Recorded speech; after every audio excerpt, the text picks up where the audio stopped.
Oh, there you go. Hi, friends. Doc South. Ah, I was just kind of dwelling on a thought for today's video blurb, and nothing was coming to mind. Yeah, well, you probably smelled something burning. It was probably some gray matter or something. I have no idea, but the finally came up with a thought, and a tale of the South. Whenever in doubt, I just try to pick a day where I can just remember the wonderful days I spent living down in North Carolina. And I got to admit, I did have a pretty good time. Not all of it I remember, but a lot of it I do. And especially when I think of the rescue squad I was with. What a wonderful bunch of guys and gals. And we used to, on Saturdays, we'd go to the stock car races in town. There was a dirt track. I think it was a 1 mile dirt track. It almost had to be a mile. Might have, no, it had to be a mile because it took them about a minute to get all the way around, I think. I seem to remember the case. Anyway, if it wasn't a mile, maybe it was 5/8 of a mile. I don't know. It was a big enough track. And then those guys raced like crazy. And well, we had our little platform in the middle of the pit area where we could watch if something happened. Just like in the movies, World War II, you see the fighter pilots running out of the barracks and down the steps, with their pilot's goggles on and stuff. Well, that's what we would do. Only we didn't have pilot's goggles. We'd have sphygmometers, blood pressure cuffs, and bags full of dressings, not bandages, dressings, wound dressings. And off we go. We'd pile into the ambulance and out to the wreck, out on the track. And, well, one day there was a particularly bad one. Car flipped over. Oh, my God. And he got hit real hard. He got hit by a few others. And, the guy really got clobbered. If it was on a regular highway, you just brought a body bag, for the poor guy. But we go down there. And already there's a crowd from the pit were working on. They were doing something they really shouldn't do. They were trying to flip the car over. Now that sounds like, Doc, that's a good idea. No, not always. Not always. You want to make sure things like the ignition's off, all that stuff. Yeah. Okay. Now maybe that car had an automatic ignition switch, or when, as the driver saw there was going to be a hit, he flipped it off, so the electricity's off in the car. Little less chance of a fire that way. And boy, that gas in a stock car racer is pretty volatile stuff. Well, anyway, the thing is, though, moving the car so much, you want to make sure the person's, that the injuries that person has aren't going to be, if they even have any, are going to be made worse by all that motion. You really want to, go carefully. Well, anyway, there's this crowd, and I can hear the poor driver yelling from inside the cab of the stock car, and again everyone's shaking. Oh my God! So I crawl in between a bunch of guys' legs, and I crawl into the car and I said, "So how you doing, Bill? What you doing?" Again, I'm just making up a name, but Bill, oh man, he says, "They're killing me here. I got my hand caught between the roll bar and the roof of the car, and man, every time they lift it and put it back down, yeah." So I crawl back real quick and say, "Hey, you guys, quit moving the car. You're hurting them." Oh. and, so I crawled back and I said, "What's the matter, Bill?" He says, "Well," he says, "God," he says, "Look, I'm kind of mushed up here from my hand." And I said, "Yeah, look." Oh, I said, "Okay, I know we're going to have to lift the car just a little. I'll get everybody." I crawled back. I said, "Now look, you guys on the side where I am, slowly lift the car up just ever so slightly." His hand's caught between the roll bar and the roof. When you lift, I'm going to pull his hand out, okay? All right, yeah, good idea. I said, "Yeah." So they lift up the car gently, and cooler heads prevailed. And then we pulled the guy's hand out. And well, from there, I said, now look, let's get a stretcher. We'll pull him onto the stretcher carefully. He's not hurt anywhere else, just his hand hurts. Okay, they said, so it's nothing serious. Let's not, okay, no smoking, right? Yeah, no one's smoking. I said, I think I smell gas in there. And they said, oh, geez. Okay, so they lift the car ever so slightly. No sparks, no. And we pull it out. We get him out down to the hospital. His wife's in the ambulance with us. She's, oh my God, she's reading the poor guy the riot act for for driving for having a stock car racer. And of course, it's going in one ear and out the other. This guy's thinking, well, probably all they'll do is put a little dressing on, and I can be in the next race. That's how these guys are. Okay, well, we got to the hospital, the ER.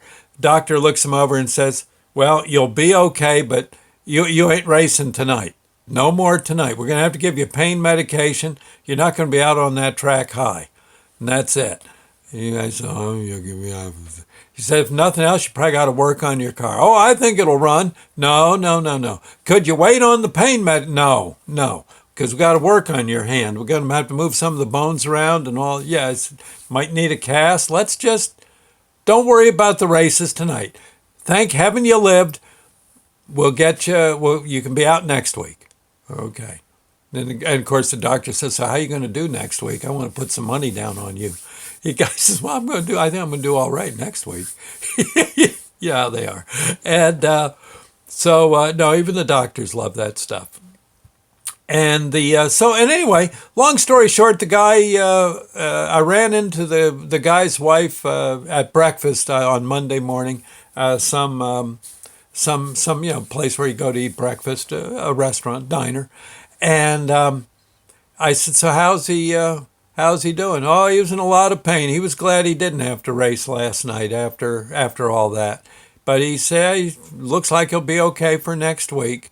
And she says, I want to thank you for helping get him out. That was so nice of you and all the rescue boys for helping. And she says, I'm going to make you all something.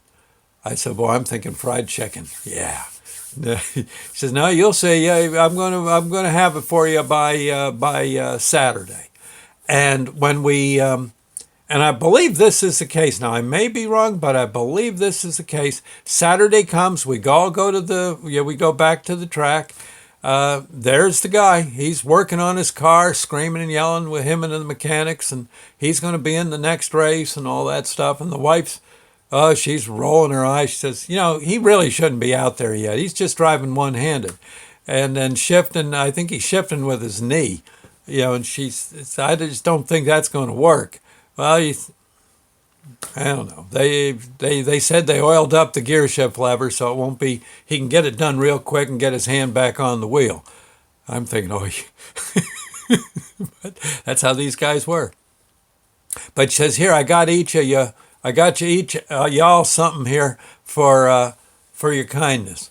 And she handed out to each, I believe to each guy. I know I got one, and I think others did too. It was a wallet. It was a wallet, and it was made of this stuff here, duct tape.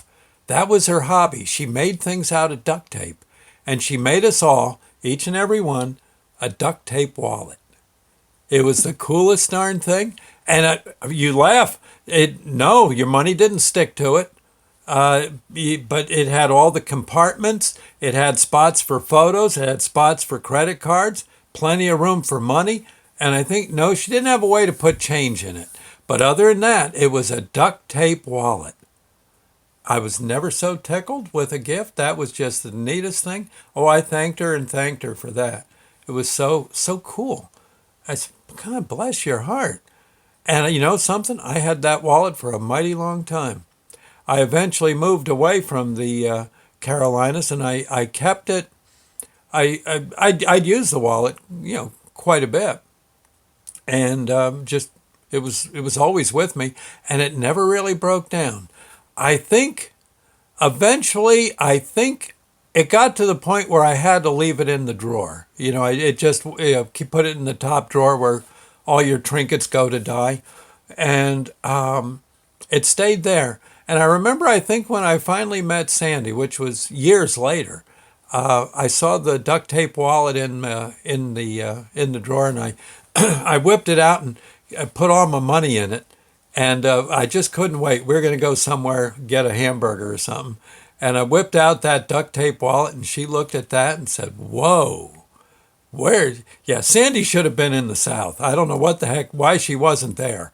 Uh, all her life, she was definitely a redneck girl, and but she thought that wallet was something else. And she said, and I explained how I got it. She says, "Boy, you got it by helping a guy at a stock car race." Oh, yeah, I said, "Sure, yeah, baby, yeah, that's me." And in any case, what I've got to do now, I think what I got to do is find me some duct tape. Yep, and there's instructions that I didn't realize, but you can go to YouTube for just about anything, and there actually is. There's websites on or videos on YouTube that'll show you how to make a duct tape wallet. Now, don't tell Sandy. I'm going to make this for, I think, maybe for, let's see. Well, I think she's got a birthday coming up, right?